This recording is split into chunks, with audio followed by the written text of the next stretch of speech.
पुढची महत्त्वाची बातमी आपण पाहूयात। राज्यात अनेक ठिकाणी ईव्हीएम मध्ये तांत्रिक बिघाड झालेला होता आणि त्यामुळे मतदानाची प्रक्रिया सुद्धा काही काळासाठी तहकूब करण्यात आलेली होती। राज्यात कुठे कुठे तांत्रिक बिघाड ईव्हीएम मशीन मध्ये झाला त्याचा तपशील देखील आपण एकदा पाहूयात। दर्यापूर, अकलूज, कराड, शिंदखेडा या ठिकाणी ईव्हीएम मशीन हे बंद पडलेले होते।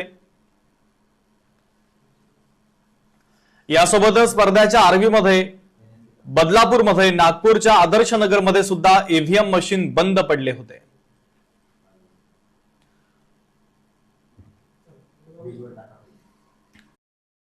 ईव्हीएम मशीन बंद पडल्याचे हे प्रकार घडलेले आहेत, त्यामुळे मतदानाची प्रक्रिया काही काळासाठी खोळंबलेली होती। मात्र मतदान केंद्रावर दुसरी सुविधा देखील लगेच उपलब्ध करण्यात आली, मशीन बदलण्यात आली आणि त्यानंतर मात्र लगेचच दुरुस्ती केल्यानंतर मतदानाची प्रक्रिया सुरळीत सुरू झालेली आहे।